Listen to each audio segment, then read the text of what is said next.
কেউ ঈমান হারা হয়ে যায় সারা জীবন তাকে দোজখের আগুনে থাকতে হবে। এইজন্য ঈমান সম্পর্কে আমাদের জানতে হবে এবং ঈমানটাকে বাঁচিয়ে রাখতে হবে। নবীর সম্মানার্থে কোনো বেয়াদবি করা যাবে না, কোনো ওলির সম্মানার্থে বেয়াদবি করা যাবে না। এই সংক্ষেপে ঈমানের একটু আলোচনা। দ্বিতীয় নম্বর প্রশ্ন হলো, ওয়াহাবি কারা এবং ওয়াহাবি এলাকায় কি বসবাস করলে ওয়াহাবি হয়ে যায়? ওয়াহাবি কারা? এই প্রসঙ্গে মনে রাখবেন, চারজন এদের গুরু আছে। ওয়াহাবিদের লিডার হলো চারজন গুরু, মৌলভী সাহেব ছিল। আপনার কি বলে, আশরাফ আলী থানভী, কাসিম নানুতুরি, রশিদ আহমদ গঙ্গোহী, খলিল আহমদ আম্বেদকর। এরা চারজন হলো ওয়াহাবিদের গুরু। আর চারজন নবী সাল্লাল্লাহু আলাইহি ওয়াসাল্লামের সম্মানার্থে বেয়াদবি করেছে।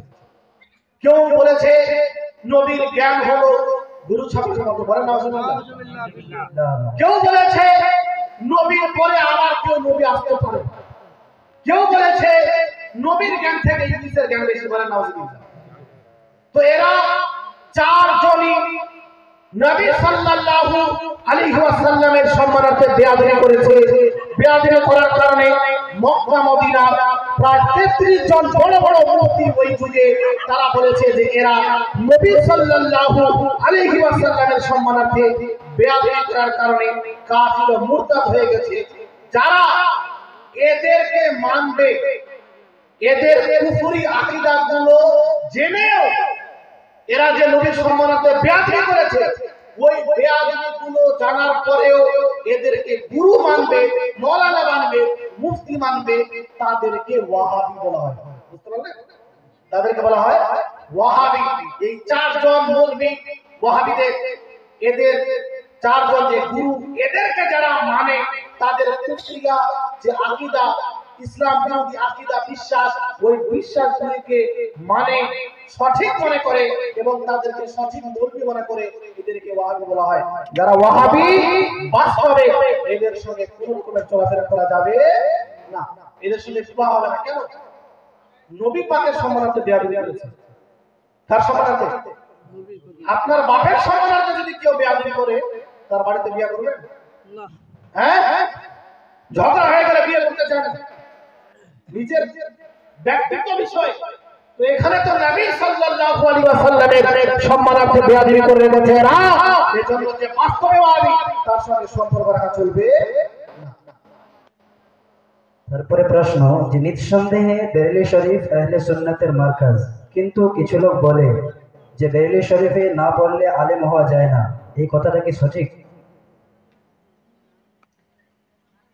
আলহামদুলিল্লাহ, আমাদের মার্কাজ হলো বেরেলি শরীফ, বলেন সুবহানাল্লাহ। আলা হযরত আজিমুল বারাকাত মুজাদ্দিদ দ্বীন ও মিল্লাত, ওনার যে আমাদের উপরে কৃপা আছে, অখণ্ড ভারতের মুসলমানদেরকে উনি যে বিশেষভাবে বাঁচিয়েছেন, তাদের ঈমানের আমলের রক্ষা করেছেন, এই জন্য অখণ্ড ভারতের উলামায়ে কেরাম বেরেলি শরীফকে নিজের মার্কাজ হিসেবে মেনে নিয়েছে, বলেন সুবহানাল্লাহ। তবে এ কথা বলা যে বেরেলি শরীফে গিয়ে যদি পড়াশোনা কেউ না করে তুমি মৌলভী না, এটা ভুল কথা। মৌলভীর একটা কোর্স আছে, আলিমের একটা কোর্স আছে। ওই কোর্স যে কমপ্লিট করে সে আলিম হয়, মাওলানা হয়। তো ওই আলিম কোর্স বেরেলিতেও করানো হয়, ওটা কিছু সাথেও করানো হয়, ওটা আপনার কি বলে যে আপনার মুম্বাইও করানো হয়, দিল্লিতেও করানো হয়, কালিয়াচকেও করানো হয়। যেখানে বড় বড় মাদ্রাসা আছে, আলিম অবধি, ফাজিল অবধি, মুফতি অবধি, সেখানে যদি কেউ নিজের কোর্স কমপ্লিট করে নেয়, মৌলভী মুফতি হয়ে গেল, হাফিজ হয়ে গেল, কারি হয়ে গেল, এটার সঙ্গে কোনো নির্দিষ্ট জায়গার সম্পর্ক নেই। এটা আলাদা বিষয় যে আলা হযরতের ফয়েজ ও বরকত অর্জন করা, এটা বিশেষ একটি কাজ। কিন্তু এই কথা বলা যে ওখানে কেউ যদি না পড়ে ওই মৌলভী হবে না, এটা ভুল কথা। ওটা একটা নির্দিষ্ট ডিগ্রির নাম, ডিগ্রি অর্জন করতেছে মাওলানা হয়ে যাবে। তারপরে প্রশ্ন, বর্তমানে ভারতবর্ষের যে অবস্থা, এমন অবস্থায় মুসলিম সমাজের জন্য, বিশেষ করে আলিম সমাজের জন্য করণীয় কি? নবী সাল্লাল্লাহু আলাইহি ওয়াসাল্লাম আলিম সমাজকে নিজের ওয়ারিস বানিয়েছেন। কি বানিয়েছেন? ওয়ারিস। কিসের ওয়ারিস? ধন সম্পদের ওয়ারিস। নবীগণের কোন ওয়ারিস ধন সম্পত্তি নেওয়ার দিক থেকে হয় না। নবীগণের যে সম্পত্তি সেটা তাদের ছেলে মেয়েদের মধ্যে বন্টন হয় না, ওটা বাইতুল মালে চলে যায়। ওই সম্পত্তি বন্টন হয় না। তো নবী পাক যে আলেম সমাজকে ওয়ারিস করেছেন, তো এর অর্থ হলো নবী পাক সাল্লাল্লাহু আলাইহি ওয়াসাল্লাম যেহেতু নিজের উম্মতের মধ্যে বিশেষভাবে যারা আলিম তাদেরকে ইলম দিয়েছেন, কি দিয়েছেন? কোরআনের মাধ্যমে, হাদিসের মাধ্যমে ইলম, জ্ঞান। ওই জ্ঞান মানুষের কাছে পৌঁছে দেওয়া এটা হলো দায়িত্ব।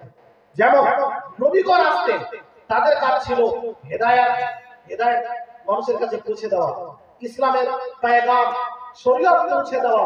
এখন তো আর কোনো নবী আসবে না, নতুন কোন নবী, ঈসা নবী আসবেন, তিনি তো আগে নবী ছিলেন, নতুন কোন নবী আসবেন না। এই যে এতদিন ধরে মুসলমানরা থাকবে কিয়ামত অবধি, তো এদের কাছে শরীয়তের পেগামকে পৌঁছাবে আলেম সমাজ, নবী তো নেই, পৌঁছাবে কে? আলেম সমাজ।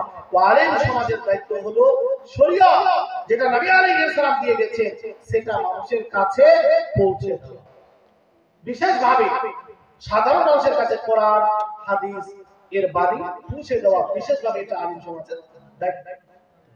তারপর প্রশ্ন, জয় শ্রীরাম বলা মুসলমানদের জন্য কি বৈধ?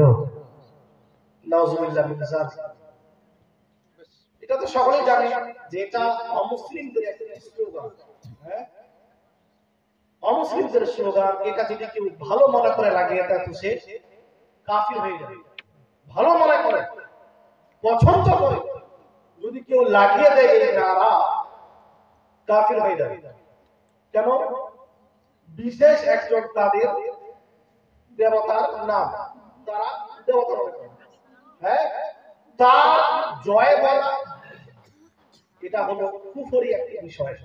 তবে এটা মনে রাখবে, যদি কোথাও বাধ্য করা হয়, দেখতে পাচ্ছেন ট্রেনে যেখানে যেখানে ধরে নিচ্ছে অত্যাচার, মানুষের হাতে যখন পাওয়ার থাকে মনে করে বিশাল বড় তলোয়ার, কিন্তু সব সময় পাওয়ার থাকে না। অত্যাচার এটা সহ্য করেন না আল্লাহ। অত্যাচারীকে এই দুনিয়াতেই শাস্তি দিয়ে থাকেন। এজন্য বলা হয়েছে যে দাওয়াতুল মাজলুম লা ইউরাদ, অত্যাচারিত ব্যক্তির দোয়া কখনো রদ করা হয় না। যখনই অত্যাচারিত ব্যক্তি দোয়া করে তার দোয়া কবুল হয়।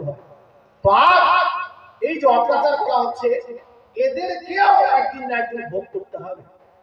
যদি বাধ্য করা হয় কোনো জায়গাতে বলার জন্য যে তুমি এই কথাটা বলো, তো অন্তরে ভালো না মনে করে, অন্তরে ঘৃণা করতে হবে, কিন্তু বলার অনুমতি ওই মুহূর্তে আছে।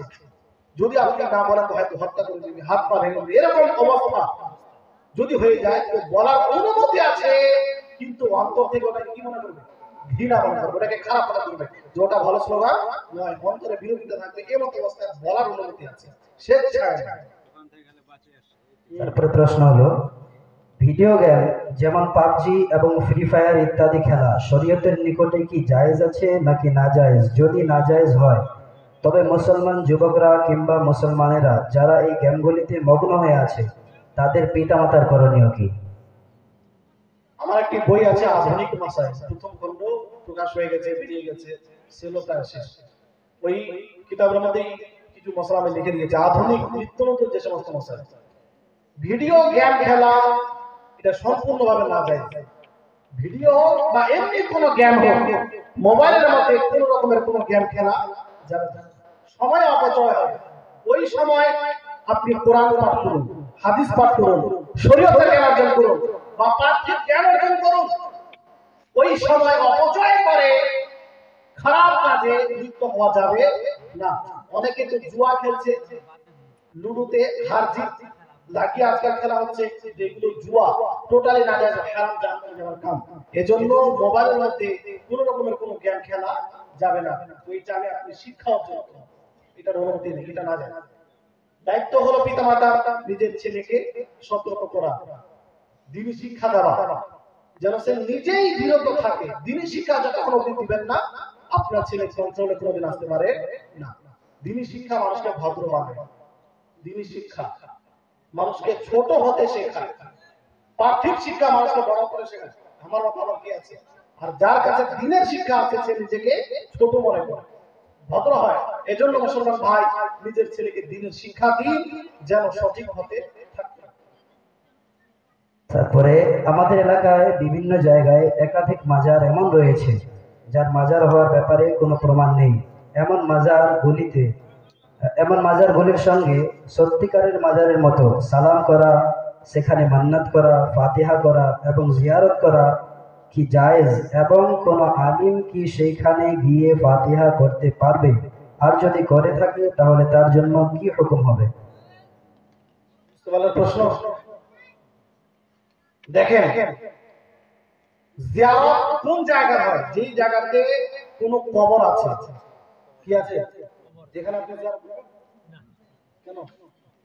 কোনো কবর, কমপক্ষে কোন মুসলমানের কবর, ওলি হোক, কমপক্ষে ওই জন্য মুসলমান হয়, তারপরে জিয়ারত করা যাবে, মুসলমানের কবর জিয়ারত করা যাবে। এবার যদি কোন জায়গাতে কোনো কবরই না থাকে,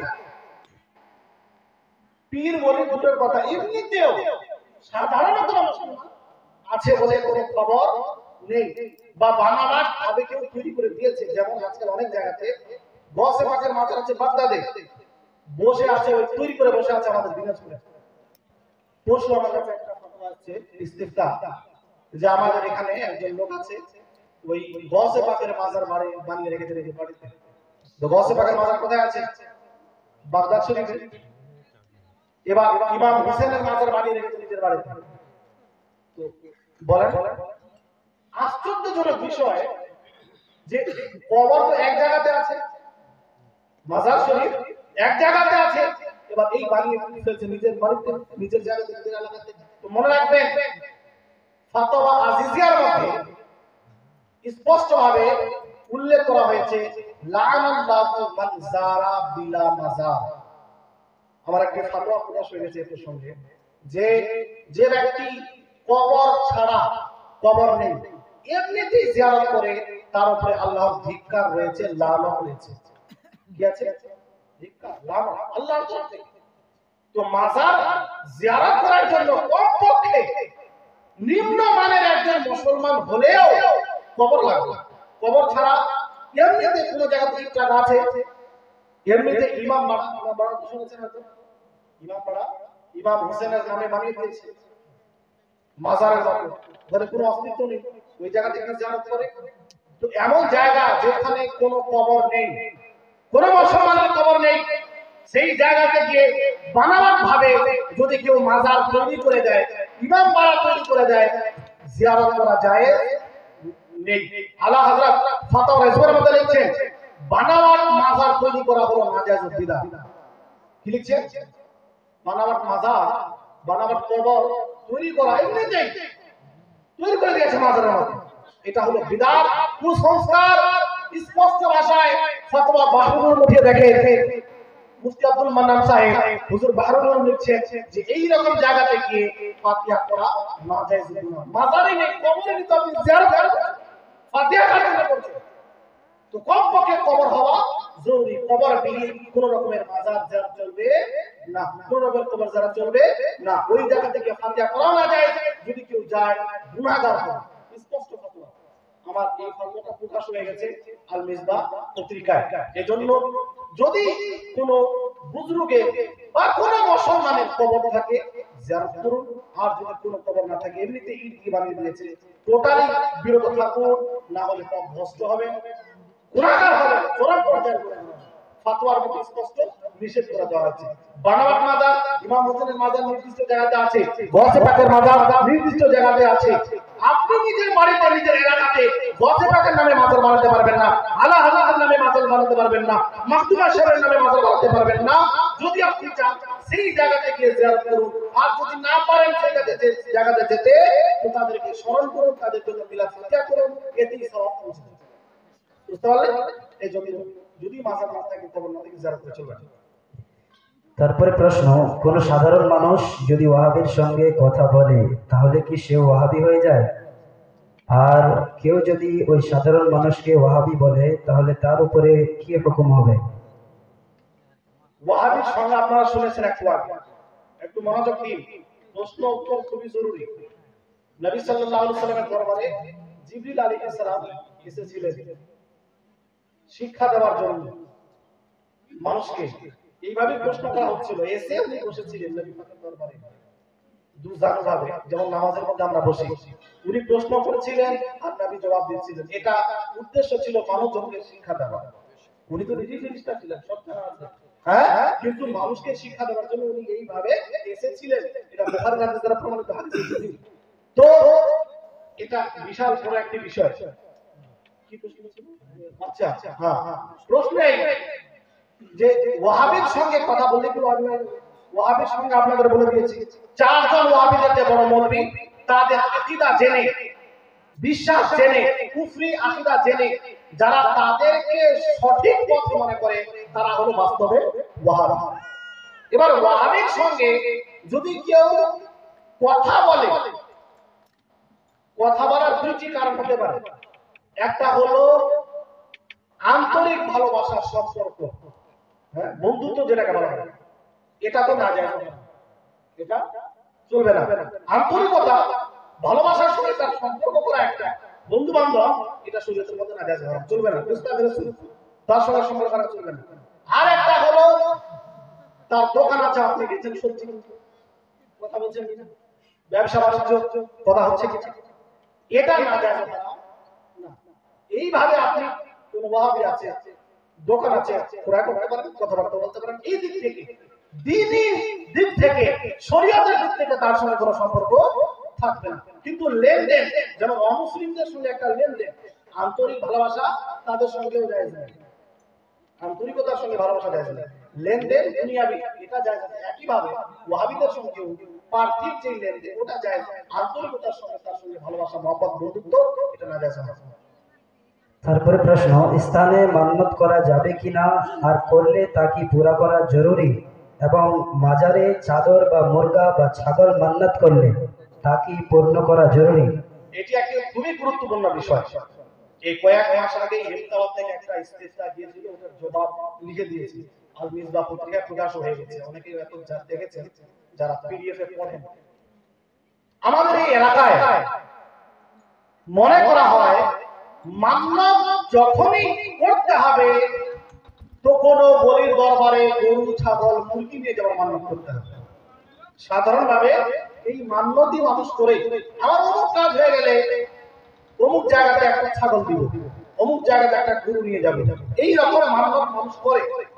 কিন্তু মনে রাখবে, এটা শরঈ মান্যত নয়, এটা হলো উলফি মান্যত। আমাদের নিজের একটা কথা হয়ে গেছে যে আমরা গসে পাকের নামে মান্যত করি, পান্ডুয়া শরীফের জন্য মান্যত করি, দারগা সদিল্লাহরের জন্য মান্যত করি, বা আশেপাশে যে মাজার আছে ওই জায়গার জন্য মান্যত করি। এটা শরঈ মান্যত নয়। ভালো করে মান্যত শুনুন।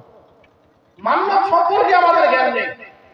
বাস্তবে যেটা মান্যত, যেটা শরঈ মান্যত, সেটা হলো আল্লাহ পাকের জন্য মান্যত করা। কার জন্য? আল্লাহর জন্য এই মান্যত করা, হে আল্লাহ, আমার যদি অমুক কাজ হয়ে যায় তো আমি একটি রোজা রাখবো। হে আল্লাহ, আমার যদি অমুক কাজ হয়ে যায় 2 রাকাত নামাজ আমি করব। অমুক কাজ হয়ে যায় আমি হজ করব। এটা হলো আসল মান্যত, এটাকে শরঈ মান্যত বলা হয়। এই রকম মান্যত যদি কেউ করে, আমার ছেলে অসুস্থ, যদি সুস্থ হয়ে যায় 2টি রোজা রাখবো, 1টি রোজা রাখবো, বা 2 রাকাত নামাজ আমি করব, যদি সুস্থ হয়ে যায় তাহলে তার জন্য 2টি রোজা রাখা বা 1টি রোজা রাখা এটা হলো ওয়াজিব, রাখতেই হবে। বুঝতে পারলেন?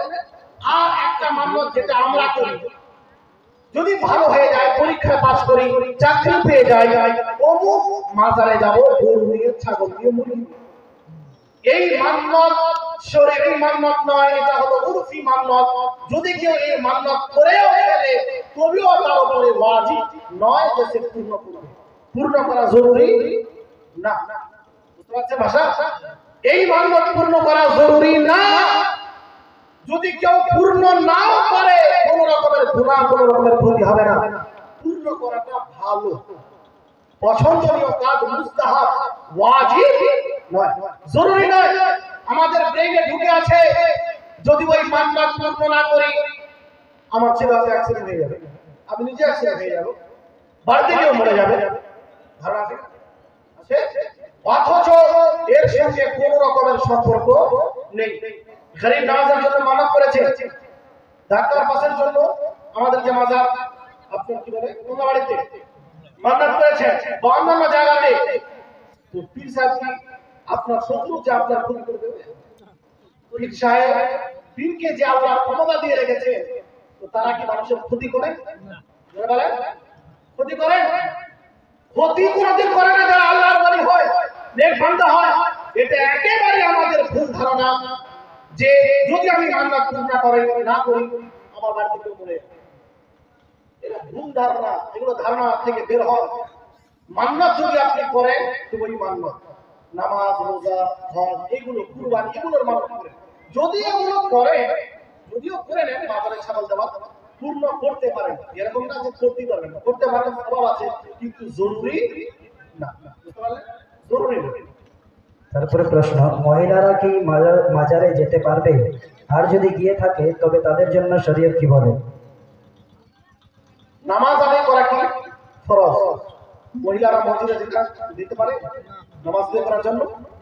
ফরজ কাজ আদায় করার জন্য যদি মসজিদে না যেতে পারে, মাজারে যাওয়া হলো মুস্তাহাব। তবে মাজারে এজন্য বোনদের জন্য, মায়েদের জন্য মাজারে যাওয়া জায়েজ নেই। তারা বাড়িতেই থাকবে, কোরআন তেলাওয়াত করবে এবং ফাতিহা পড়ে দিবে ওই বুজুর্গের নামে, ওই পীরের নামে। মাজারে যাওয়ার অনুমতি নেই। মাজারকে আজ পার্ক বানিয়ে দিয়েছে অনেকে, ঘোরাফেরা করার জায়গা, মেলা বানিয়ে দিয়েছে। নবী সাল্লাল্লাহু আলাইহি ওয়াসাল্লাম বলেছিলেন, লা তাজালু কবরি ইদা, আমার মাজারকে তোমরা মেলার জায়গা বানিয়ে দিও না। কবরকে মেলার জায়গা বানিও না। কিন্তু আমরা বানিয়েছি কিনা বলেন? কোন জায়গাতে মাজার আছে এই জায়গাতে মেলা, বছর একটা করে মেলা লাগে? কে লাগিয়েছে? আমরা ভাবিরা জানা লাগাতে তারা যায় না, আমরাই যাই। মাজার হলো জিয়ারত করার স্থান, জিয়ারত করার জায়গা, আড্ডা দেওয়ার জায়গা না, ঘোরাফেরা করার জায়গা না। আজকাল তো 1 জানুয়ারি পালন করার জন্য এই জায়গাতে যাচ্ছে, অনেকেই আছে, অনেক মাজার আছে, ওখানেই যাচ্ছে আস্তে আস্তে ডিজে ভাড়া করে। কি অবস্থা! মনে রাখবেন, হুজুর আলা হযরত হাকামে শরীয়তের মধ্যে লিখে রেখেছেন, কোন মাজারের আশেপাশে যদি গুনাহ করা হয়, খারাপ কাজ করা হয়, ওই বুঝতে হয়। আমার সামনে যদি এখানে আপনি খারাপ কাজ করেন তো আমি নারাজ হব না? থাকবো এখানে? থাকবো না। আমাকে আপনি অসন্তুষ্ট করছেন, বেয়াদবি করছেন আমার সামনে, তো আমার সামনে যদি এখানে খারাপ কাজ না করতে পারেন, আল্লাহর ওলির সামনে আপনি কিভাবে করছেন? হ্যাঁ, উনি তো আল্লাহর ওলি, উনার আশেপাশে গান বাজনা, বেপরদা হয়ে ঘোরাফেরা করা, ভাবিকে নিয়ে যাওয়া, শালিকে নিয়ে যাওয়া, তাদেরকে নিয়ে ঘোরাফেরা করা কত বড় পাপ। এজন্য টোটালি মাজারে কোনো মা বোনকে নিয়ে যাবেন না। 15 লিখে দিচ্ছে স্পষ্ট ভাষায়, মহিলাদেরকে নিয়ে আসবেন না। তার তুমি চলে যাচ্ছে কেন? টোটালি নিষেধ। হুজুর আলা হযরত বলেছেন, বাড়ি থেকে যখন মহিলা বের হয় তার উপরে আল্লাহর লানত অবতীর্ণ হতে শুরু হয়ে যায়। আল্লাহু আকবার, কত বড় কথা! বাড়ি থেকে বের হলো, আপনি মনে করছেন আমি সালাম অর্জন করার জন্য যাচ্ছি। আলা হযরত বলছেন যে বাড়ি থেকে যখন বের হলো ফিরে না আসা পর্যন্ত তার উপরে আল্লাহর অভিশাপ। আল্লাহর অভিশাপ যার উপরে থাকবে সে বাঁচতে পারবে না। আমার লাগতে পারে না লাগতে পারে, আমার দেওয়া অভিশাপ, আল্লাহ পাক অভিশাপ দিচ্ছেন। কিভাবে আপনার সংসার সুখে হতে পারে, শান্তিতে কিভাবে আপনি থাকতে পারেন? এজন্য কোন মতে নিজের মেয়ে, নিজের বউ, স্ত্রীকে নিয়ে যাবে না। তারা বাড়িতে কোরআন তেলাওয়াত করবে। যদি কেউ মান্নাত করে নিয়ে থাকে আমি যাবো, বাড়িতে ফাতিহা করবে, মান্নাত পূর্ণ হয়ে যাবে, আপনি যাওয়ার কোনো প্রয়োজন নেই। তারপরে প্রশ্ন, হুজুর এই ভিডিওর বিষয়ে খুবই আমাদের এলাকায় চলছে যে কেউ বলছেন ভিডিও বানানো নাজায়েজ, আবার কেউ বলছেন ভিডিও বানানো যায়, এবার কেউ বলছেন যে ভিডিও বানাচ্ছে সে মাসলাকে আলা হযরতের বিরোধী। আসলে শরীয়ত এই ভিডিওর বিষয়ে কি বলে, আর এমনি ফটো তোলা কি? মনে রাখবেন, এটা একটি খুবই জরুরি প্রশ্ন, যেটা আমাদের মধ্যে অনেকই কনফিউশন হয়ে থাকে। দেখেন, আমাদের আহলে সুন্নাত ওয়াল জামাতের মধ্যে যে সমস্ত বড় বড় আলেম তাদের মধ্যে এই মশলাটিতে মতভেদ আছে। কিছু কিছু মশলা আছে যাতে মতভেদ থাকে, যেমন লাউড স্পিকার মতভেদ আছে। এটাও এমন একটি বিষয় যে আমাদের বড় বড় আলিমদের মধ্যে দুটি গ্রুপ হয়েছে। আর এই গ্রুপ হওয়া, মতভেদ হওয়া, এটা খারাপ কাজ নয়। নবী সাল্লাল্লাহু আলাইহি সাল্লাম বলেন, ইখতিলাফু উম্মতি রাহমা, আমার উম্মতের ইখতিলাফ হলো রহমত। বলেন সুবহানাল্লাহ। এটা কোন ইখতিলাফ? এটা হলো এই মশলা মশাইল নিয়ে ইখতিলাফ, আকীদাগত দিক থেকে না।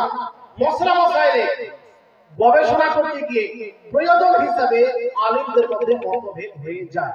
গবেষণা করতে গিয়ে বড় বড় আলিম আদি কিছু আছে, হুজুর তাজুস শরিয়া মতো এত বড় মুহাক্কিক, তিনি বলছেন যে ভিডিও করা যায় নেই, এটা হলো হারাম।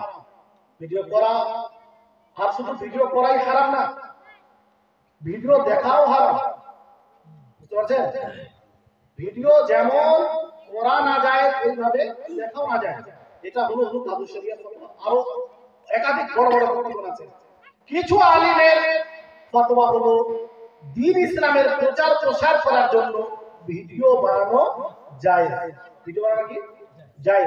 বর্তমান সময়ে অমুসলিমরা ইসলামকে যেভাবে আপনার বদনাম করছে, মানুষের কাছে যেভাবে বিভ্রান্তমূলক বার্তা পৌঁছে দিচ্ছে, এইভাবে যদি আমরা তাদের জবাব না দিতে পারি খুবই মুশকিলে পড়ব। অনুরূপভাবে আপনাদের বোঝাই যায়, বর্তমান সময়ে হাজার হাজার মানুষ জাকির নায়কের দিওয়ানা আছে কিনা? একটু মনোযোগ দিবেন। জাকির নায়কের দিওয়ানা আছে। কালিয়াগঞ্জে জাকির নায়ক ছিল, উত্তর দিনাজপুরে, মালদাতে, পশ্চিমবঙ্গে ছিল কি আমার জানা নেই। পশ্চিমবঙ্গে ছিল কিনা জানা নেই। হাজার নয় কোটি কোটি মানুষ তার ভক্ত। কেন? তার ভিডিও দেখে। ওই জাকির নায়ক টেলিভিশনে এসে লক্ষ লক্ষ মানুষের ঈমান আকীদাকে ধ্বংস করেছে। করেছে কিনা? করেছে।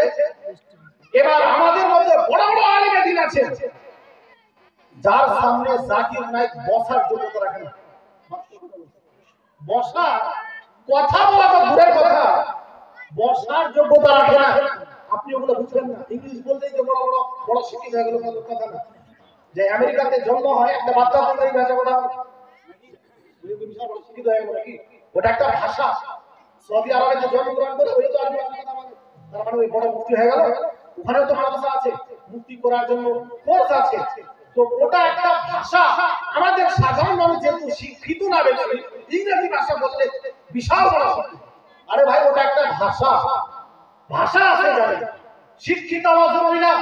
বলতে চাইছিলাম জাকির নায়ক লক্ষ লক্ষ কোটি মানুষের ঈমানকে ধ্বংস করেছে কিভাবে? ওই টেলিভিশনের মাধ্যমে এসে জাকির নায়ক একটি কথা বলল, কোরআনের মধ্যে লেখা আছে 25টি আয়াত ওসিলা নেওয়া হারাম বলেছে। সবাই শুনেছে। আপনি একজন বড় মুফতিকে দাওয়াত দিলেন নিজের গ্রামে, এমনিতেই জবাব দিয়ে দিল যে জাকির নায়ক ভুল কথা বলেছে। কোরআনে একটিও আয়াত নেই যেখানে ওসিলা নেওয়া হারাম লেখা আছে, একটিও আয়াত নেই। জবাব ওই মুফতি সাহেব দিয়ে দিল। আপনারা কয়জন এখানে আছেন? 2 থেকে 3, 400, 500, 1000, 2000, 4000, 10,000, হ্যাঁ, লক্ষ লক্ষ মানুষ তার ভ্রান্তমূলক আকীদা ছিল, নিজের ঈমানকে ধ্বংস করেছে। তার কাছে জবাব পৌঁছালো, লক্ষ লক্ষ মানুষে শুনেছে, ওই বক্তব্য টেলিভিশনে পৌঁছেছে।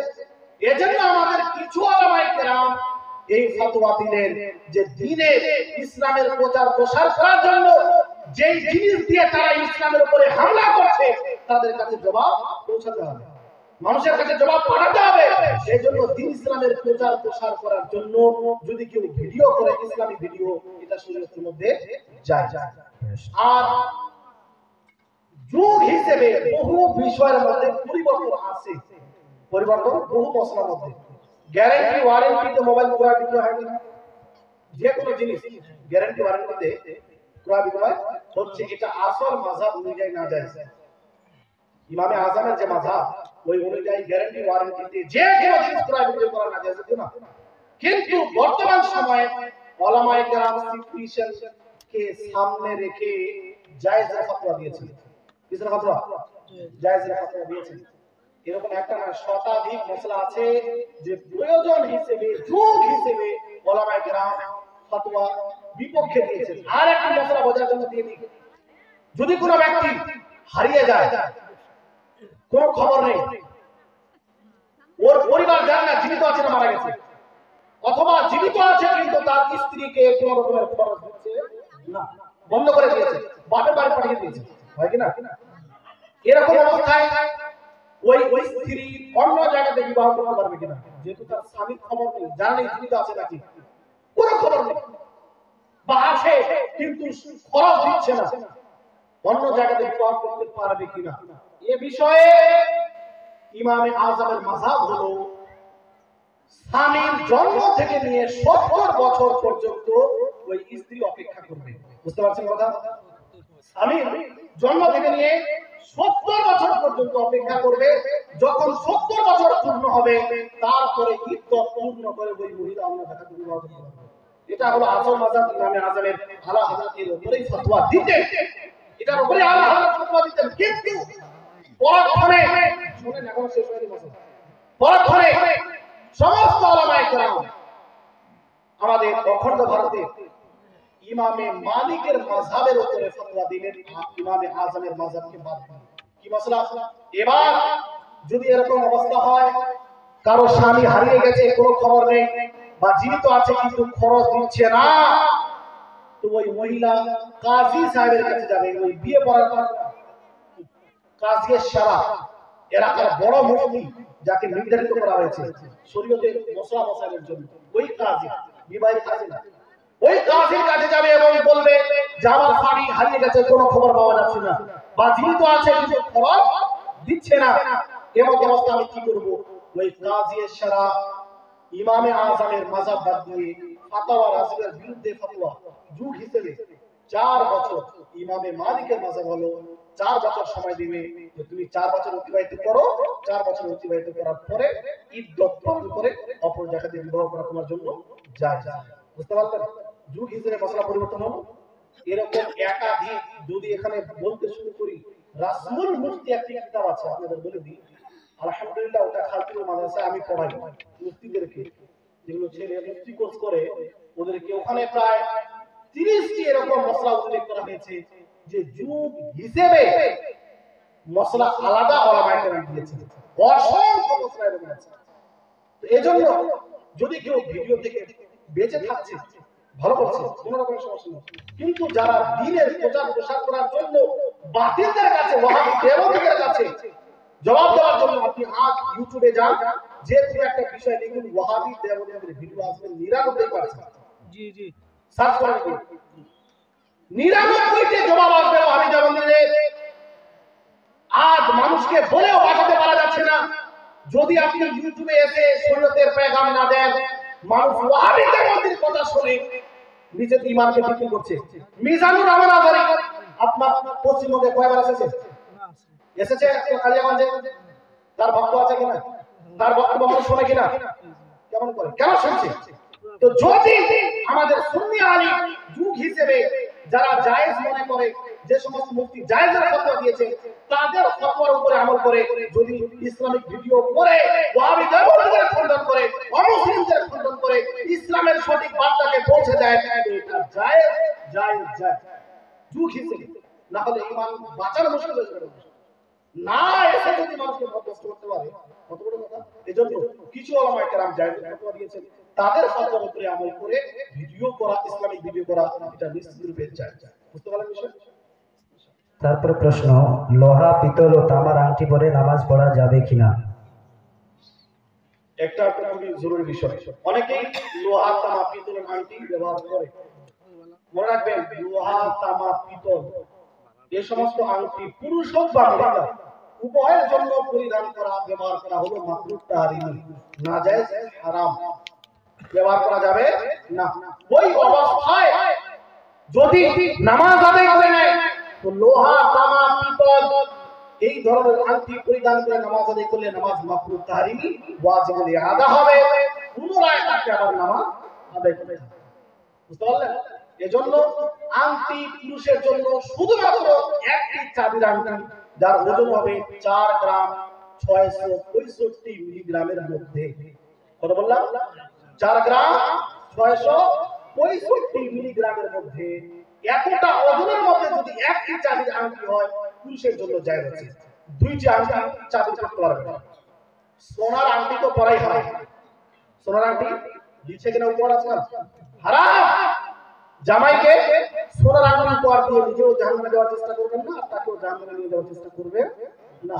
নবী পাক এক হাতে সোনা আর এক হাতে রেশম নিয়ে বলেছিলেন যে এই দুইটি জিনিস হলো আমার উম্মতের পুরুষদের জন্য হারাম। রেশমের কাপড় মহিলাদের জন্য যায়, সোনা যতটা চায় মহিলাদের জন্য যায়, পুরুষের জন্য সোনা ব্যবহার করা হারাম।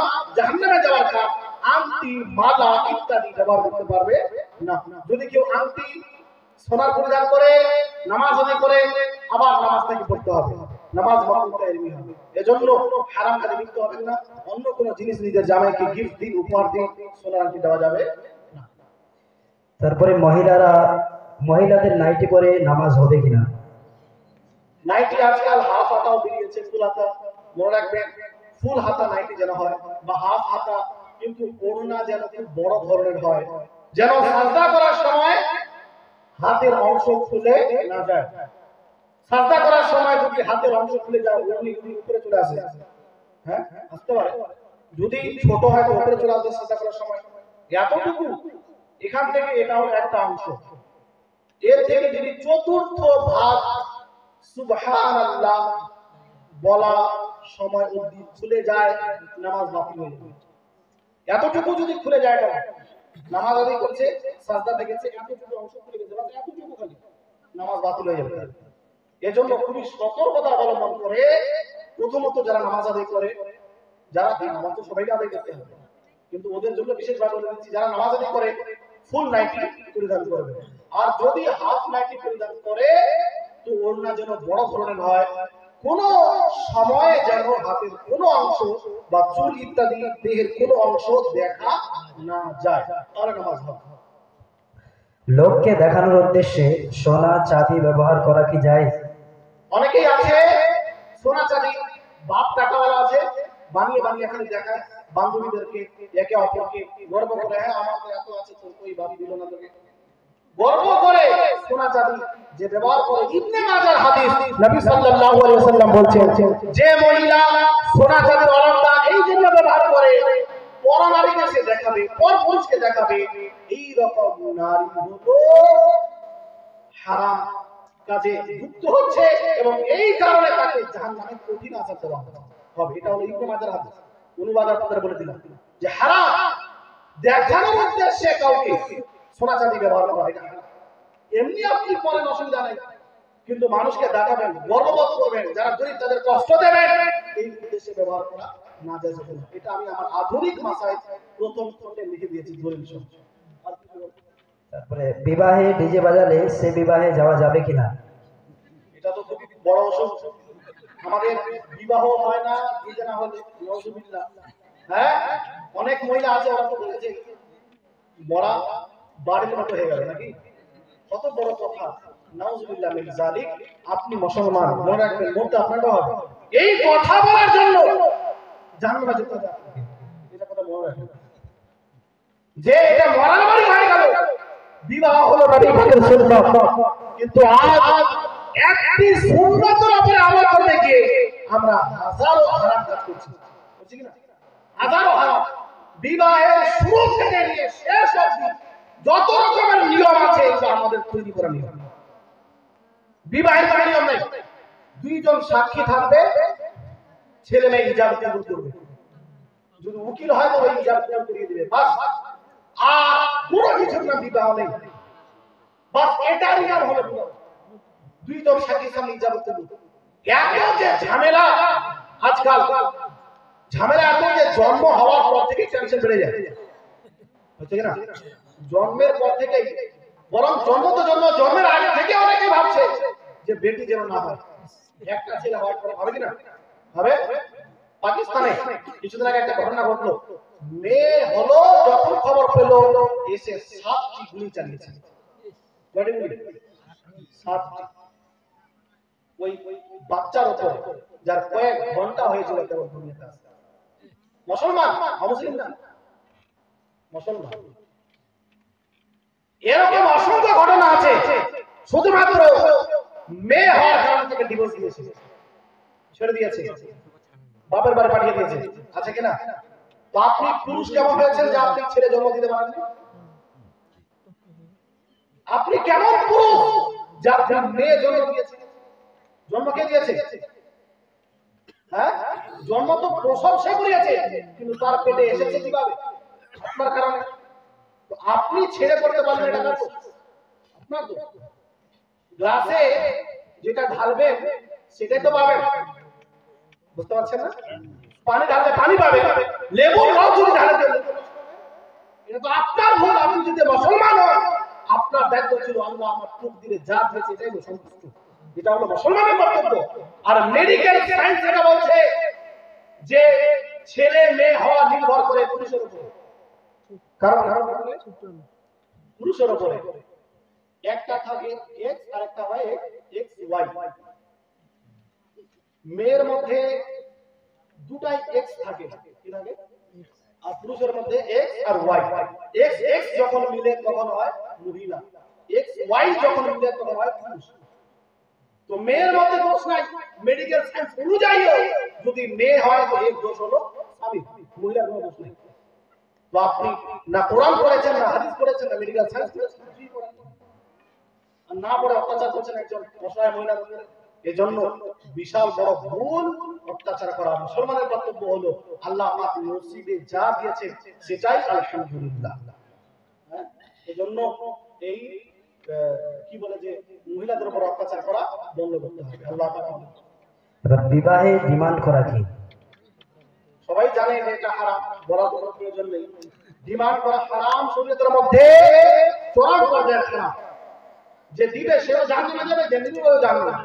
আপনি এটা বলতে পারবেন না আমি বাধ্য। কেন বাধ্য?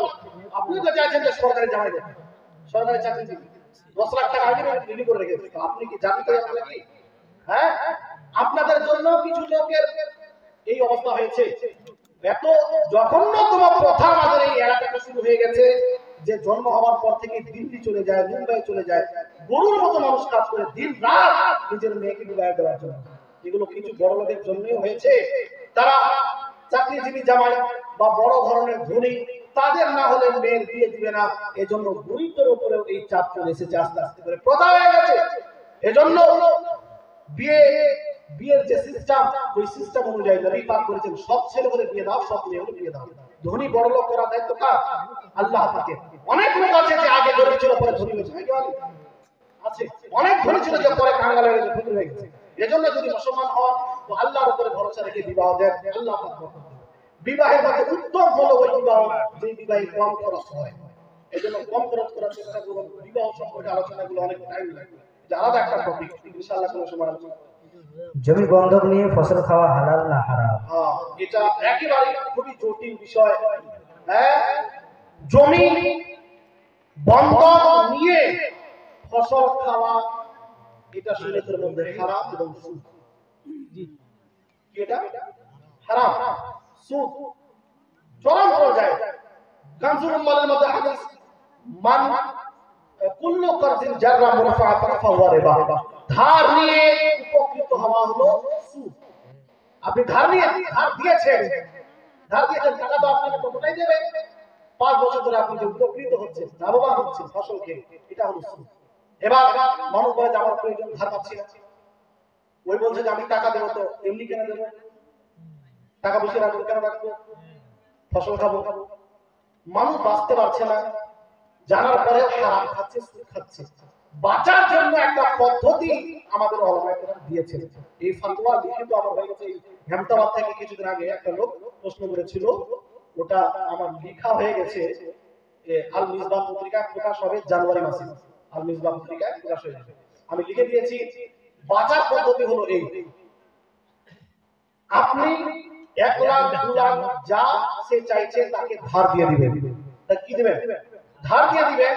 আর তার জমিটা ভাড়া হিসাবে দিবেন, 500 টাকা বছর। বুঝতে পারলেন? ভাড়া নেওয়া তো যায়, জমি লিজ নেওয়া তো যায়। ওইভাবে আপনি 2 লাখ টাকা তাকে ধার দিয়ে দিলেন, আর 500 টাকা হিসাবে, 200 টাকা হিসাবে, যেহেতু আপনি চাইছেন যে ফসল থেকে খাবো, আর ওর প্রয়োজন টাকা, দুইজনেরই দরকার। তো জায়েজের পদ্ধতি, হিলার পদ্ধতি, ওই জমিটা ভাড়া নিয়ে নেবেন 500 টাকা বছর, যতদিন তুমি ওই টাকা ফেরত দেবে না, ভাড়া হিসাবে থাকবে, প্রত্যেক বছরে 500 টাকা করে তোমাকে আমি দিয়ে দিব। তুমি যখন আমাকে টাকা ফেরত দিবে, ওখান থেকে 500 টাকা করে প্রত্যেক বছরে কেটে নিবে, হয়তো ওখান থেকে কেটে নিবে দেওয়ার সময়, বা নিজের তরফ থেকে প্রত্যেক বছরে 500 টাকা করে দিয়ে দিবে। তো এক বছরে ফসল যাবে, 500 টাকা দিতে কোনো অসুবিধা হবে? কোনো অসুবিধা হবে না। তো এটা হলো জায়েজের পদ্ধতি। যারা এই কাজে যুক্ত তারা অবশ্যই এই সিস্টেমটা করবেন, না হলে সুদ খাবেন আর জাহান্নামে যাবেন। সুদ এত বড় হারাম, নবী পাক বলেন এক দিরহাম যদি কেউ খেয়ে নেয়, সুদ 36 বার মায়ের সঙ্গে ব্যভিচার করার গুনাহ তাকে দেওয়া। কত বড় কথা, হ্যাঁ? এজন্য এই সুদ থেকে বাঁচার জন্য এই হিলার উপরে আমল করতে পারেন। আমাদের উলামায়ে কেরাম লিখে রেখেছেন, আমি দলিল সহকারে ফতোয়া লিখে দিয়েছি, ইনশাআল্লাহ সেটা হয়ে যাবে। দলিল আপনারা পেয়ে যাবেন, প্রিন্ট আউট করে বের করে নিতে পারবেন। উলামায়ে কেরামকে বলবো আপনারা একটু বলে দিবেন। এখন মানুষকে বাঁচানো যাচ্ছে না, এর জন্য হিলার উপরে আমল করা জায়েজ। ইমাম আবু ইউসুফ বলেছেন, হারাম থেকে বাঁচার যদি কোনো হিলা থাকে তার উপরে আমল করা হলো মুস্তাহাব। এর জন্য এটার উপরে।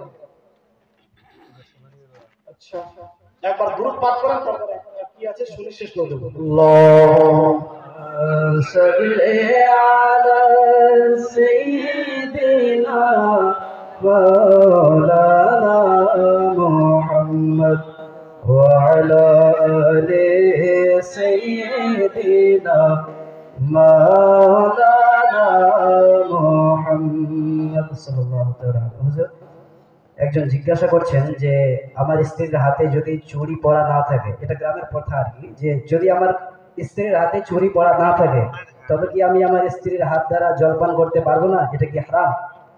শুনবেন জবাবটা, কি শুনবেন? 1000 টাকা দেওয়ার মতো কেউ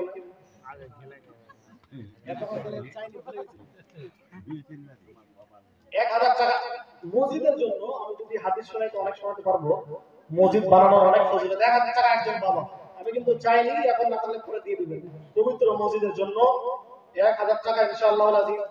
হ্যাঁ, 1000 টাকা আমার ভাই দিলেন, আল্লাহ পাক ওনার দান কবুল করেন, বলেন আমিন। তো চুরি যদি না পড়ে থাকে, তো তার হাতে পানি পান করা জায়েজ আছে কিনা? চুরি পড়া এটা ফরজ ওয়াজিব না, পড়া উচিত, পড়তে হবে মহিলাকে। কাছেরও যদি হয় পড়বে, কাছেরও যদি হয় পড়ে থাকতে যেন বোঝা যায় যে মহিলা, একটা বোঝা যায়, কিন্তু বাধ্যতামূলক না।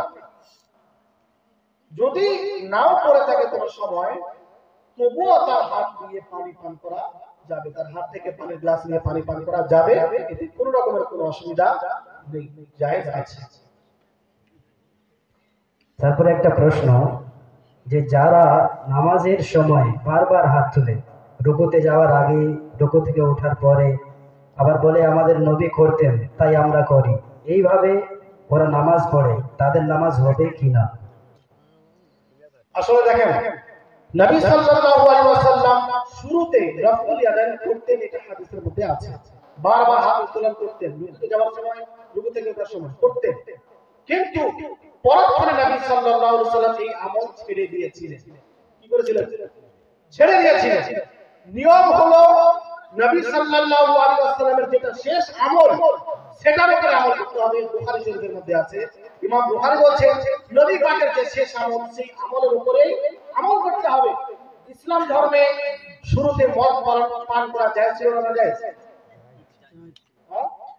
শুরুতে মদ জায়েজ ছিল, সাহাবায়ে কেরাম পান করেছেন, কিছু এটা জায়েজ ছিল, তো সমস্যা কি আছে? জায়েজ আছে, পান করেছেন, কিন্তু পরক্ষণে মদকে হারাম করা হয়েছে কোরআনের মধ্যে, হাদিসের মধ্যে। তো এবার যদি কেউ বলে যে আগে তো জায়েজ ছিল, তা আমি এখনো পান করব, বোকা আছে? কোনো বোকা নেই। জায়েজ ছিল, পরে ওটাকে নাজায়েজ করা হয়েছে। একইভাবে নবী সাল্লাল্লাহু আলাইহি ওয়াসাল্লাম রাফুল ইয়াদান আগে করতেন, পরে নবী পাক ছেড়ে দিয়েছে। আবু দাউদ শরীফের মধ্যে হাদিস বর্ণিত হয়েছে, হযরত আব্দুল্লাহ বিন মাসউদ বললেন, আলা উসাল্লি বিকুম সালাত রাসূলিল্লাহ সাল্লাল্লাহু আলাইহি ওয়াসাল্লাম, আমি কি তোমাদেরকে নবী পাকের নামাজ পড়ে দেখাবো না। সাহাবায়ে কেরাম বলেন যে দেখান নবী পাক কিভাবে নামাজ আদায় করতেন। উনি কি করলেন, একবার শুধুমাত্র হাত উত্তোলন করলেন। কয়বার? একবার। প্রথমবার হাত উত্তোলন করে হাত বেঁধে নিলেন, তারপরে আর হাত উত্তোলন করলেন না। এটা আবু দাউদ শরীফের হাদিস দ্বারা প্রমাণিত। এজন্য রাফুল ইয়াদাইন এটা হলো রহিত আমল, মানসুখ, এর উপরে আমল করা যায় নেই, এর উপরে আমল করা যায়। হানাফি গ্রামের একজন ওয়াহাবির মাদ্রাসায় পড়াশোনা করে মওলানা হয়ে আসছে। এবার সে যদি মসজিদে নামাজ পড়ায়, তার পিছনে নামাজ পড়লে হবে কিনা? আচ্ছা আচ্ছা। হ্যাঁ, ওয়াহাবির মাদ্রাসায় পড়েছেন, ছেলে সুন্নি। প্রথমত মনে রাখবেন আলা হযরত ফাতওয়া রিজভির মধ্যে লিখেছেন ওয়াহাবির কাছে শিক্ষা অর্জন করা হলো হারাম। কি হারাম? শিক্ষা অর্জন করা যাবে না। ও নিজেই তো গুস্তাখ, কখন গুস্তাখ করে দিবে, বেয়াদব বানিয়ে দিবে, বলা যাবে না। কিন্তু যদি কেউ সতর্কতা অবলম্বন করে টোটালি ভালোভাবে থেকে শিক্ষা অর্জন করে আছে, নিজের খাঁটি সুন্নি, আর এখনো সুন্নি আছে, এখনো কি আছে? সুন্নি আছে, পরিপূর্ণভাবে পাকাপোক্তভাবে সুন্নি, তার পিছনে যদি নামাজ আদায় করে নামাজ হয়ে যাবে। তাকে বলতে হবে যে ওয়াহাবিরা ভুল পথে আছে, তুমি এটা স্বীকার করো কিনা। সে বলছে না যে অবশ্যই তারা ভুল পথে আছে, স্বীকার করে, জানে সুন্নি ছেলে তার জন্য নামাজ পড়া যাবে, কিন্তু শিক্ষা অর্জন করা তার কাছে যাবে না।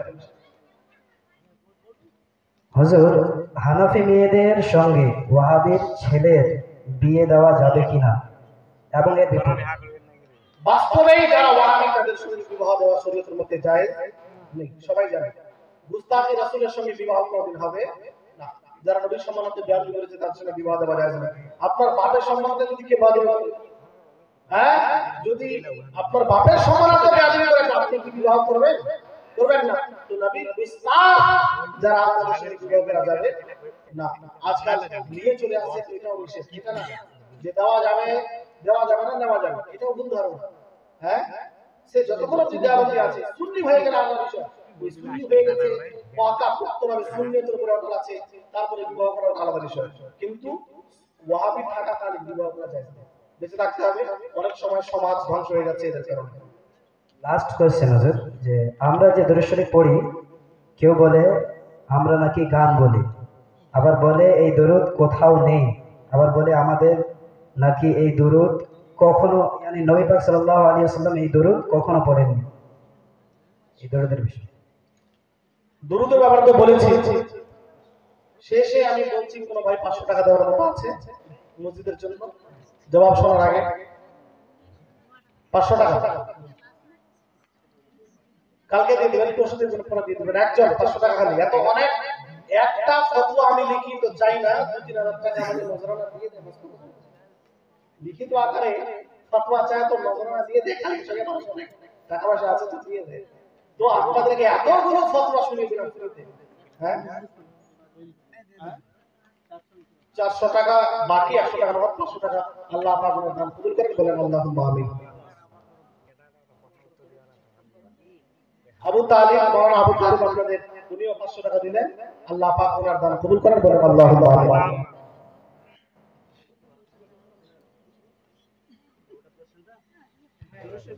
দুরূদ শরীফ, তো দুরূদ শরীফকে গান বলা নাউজুবিল্লাহ। আমি এর আগে বলেছি দুরূদ শরীফ পড়া হলো ইবাদত, বরং এটাকে আফদালুল ইবাদত বলা হয়েছে। নফল ইবাদতের মধ্যে যত নফল ইবাদত আছে, এর মধ্যে উত্তম ইবাদত হলো নবীর উপরে দুরূদ পাঠ করা। উত্তম ইবাদত, ইবাদত এটা। নবী সাল্লাল্লাহু আলাইহি ওয়াসাল্লাম বলেছেন একবার দুরূদ পাঠ করলে 10টি নেকি।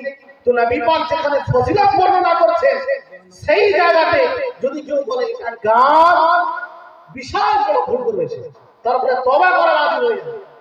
প্রকাশ্যে তাকে সমাজের সামনে তওবা করতে হবে, যদি কোনো সুন্নি ছেলে বলে দেয়। তো এটা বিশাল বড় বেয়াদবি। দুরূদ হলো ইবাদত, ইবাদত কি কোনদিন খারাপ হয়? ইবাদত হলো নেকি, নেকি ইবাদত। এজন্য এটাকে গান বলা শরীয়তের মধ্যে হারাম। যদি কেউ বলে তার উপরে তওবা ওয়াজিব হয়ে যায়।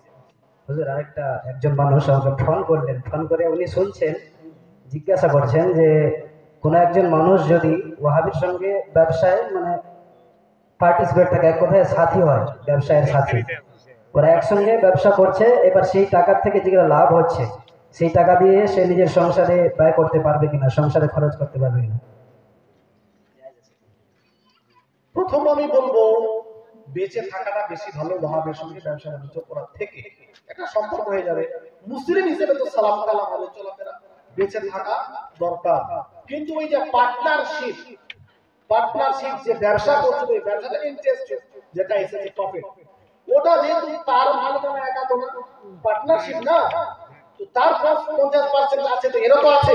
তো এর জন্য যেটা প্রফিট হবে, লাভ যেটা হচ্ছে, ওটা হারাম না, ওটা জায়েজ। তো অবশ্যই নিজের সংসার ওটা ব্যয় করতে পারবে, ব্যবহার করার কোনো রকম অসুবিধা নেই। কিন্তু এদের থেকে এদের সঙ্গে ব্যবসা বাণিজ্য করা থেকে বেঁচে রাখতে হবে। সালাম কালাম ইত্যাদি অনেক কিছু হয়ে যায়, এই জন্য বেঁচে থাকতে হবে।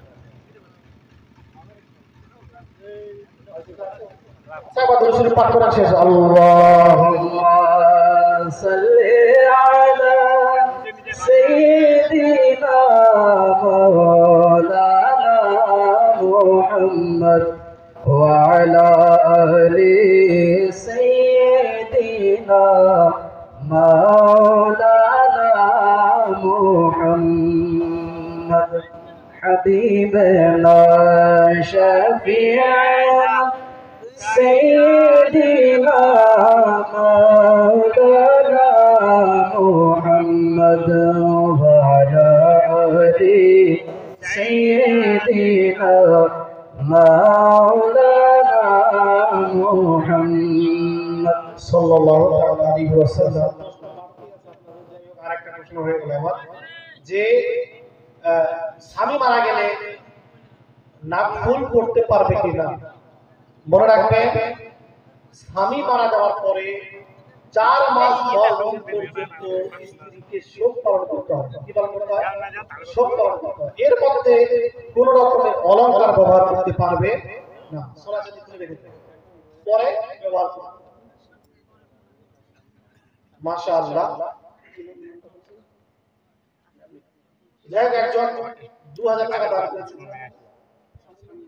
স্বামী ইন্তেকাল করেছে, 2000 টাকা দান করেছে। আল্লাহ পাক যেন তার দোয়াকে কবুল করে। সকলে বলুন আল্লাহুম্মা আমিন। লাস্ট আপনি জিজ্ঞাসা করছেন যে ওয়াহাবের কাছ থেকে দান নেওয়া যাবে কিনা? তাদের কাছে দান চাওয়া যাবে না, দান চাওয়া যাবে না, দান চাওয়া যাবে না তাদের কাছে। তবে যদি দিয়ে দেয় নিজের ইচ্ছাতে, বাইরে কোনো জায়গাতে এটা লাগিয়ে দেওয়া যাবে, এই বলতে দান নিয়ে মাফ করতে ওখানে লাগিয়ে দেবে। হ্যাঁ, কিন্তু মেন জায়গাতে এটা ব্যবহার করবে না, চাওয়া যাবে না, চাওয়া যাবে না। এরকম পরিস্থিতি যদি হয় যে সে দিচ্ছে বলে আমাকেও দিতে হবে, এরকম যদি হয় যে সে আমাকে দিচ্ছে মানে আমাকেও দিতে হবে, তাহলে নেওয়া যাবে না, তার ইচ্ছাতেও নেওয়া যাবে না। এরকম যদি অবস্থা হয়, বেঁচে থাকতে হবে।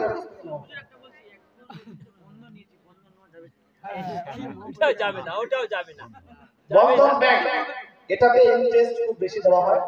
আমার জানা মতে এই বন্ধন ব্যাংক যে মালিক সম্ভবত অমুসলিম, অমুসলিম। যদি অমুসলিম হয় তো অমুসলিমের কাছ থেকে টাকা ধার নিয়ে বাড়তি টাকা দেওয়া এটা নিষেধ আছে। সুদ হবে না, কিন্তু নিষেধ আছে। অমুসলিমের সঙ্গে কম বেশি লেনদেন করলে আপনি বেশি নিতে পারেন, জায়েজ আছে। আপনার জন্য ধার দিয়ে 500 টাকা দিয়ে 600 টাকা নিতে পারেন, অমুসলিমের কাছে জায়েজ আছে। কিন্তু আপনি তাকে দিতে পারবেন না বিনা প্রয়োজনে। খুবই প্রয়োজন আছে বা ওই টাকা নিয়ে আপনি ব্যবসা করছেন, আর যত টাকা তাকে ইন্টারেস্ট আপনি দিবেন, ওই টাকার মাধ্যমে ব্যবসা করে আপনি অর্জন করে নিতে পারবেন। বুঝতে পারছেন? ওই টাকা নিয়ে আপনি ব্যবসা করে যতটা বাড়তি টাকা দিতে হবে, ওটা আপনি ইনকাম করে নেবেন। এরকম দৃঢ় বিশ্বাস যদি থাকে তাহলে দিতে পারবেন। বুঝতে পারলেন? এটাও আমি আধুনিক মাসালের মধ্যে লিখে দিয়েছি। আর একটা দ্বিতীয় খণ্ড বেরোবে, ওখানে আমি এই বিষয়গুলো নিয়ে আলোচনা করেছি। যাই হোক, পরিশেষে আপনাদের কাছে একটা আবেদন যে আপনারা এই মসজিদের জন্য এই জালসা করেছেন, যা পারেন পরিশেষে পিতামাতার জন্য 50 টাকা 100 টাকা করে এসে আমার সামনে একটু করে দিয়ে যান। এই ইনশাআল্লাহ সবার জন্য জিল্লুর রহমান সাহেব 500 টাকা দিয়েছেন, আল্লাহ পাক ওনার দান করুন। এক করে আসেন 500 টাকা আমি চাইছি না আপনার কাছে 100 টাকা 50 টাকা যা পারে পরিশেষে দিয়ে যান নিজের পিতামাতার জন্য, মায়ের জন্য, দাদাদের জন্য দিয়েছেন, দিয়েছেন, তবুও 50 টাকা 20 টাকা আপনি যা পারেন আপনি একটু উঠে এসে এই পবিত্র মসজিদের জন্য দিয়ে যান। ইনশাআল্লাহ এই দানের মাধ্যমে আপনার পিতামাতা উপকৃত হবে। নবী সাল্লাল্লাহু আলাইহি ওয়াসাল্লামের দরবারে একজন উপস্থিত হলেন, বলেন ইয়া রাসূলুল্লাহ, যদি সাদকা করি মায়ের জন্য তো আমার মা নেকি পাবে।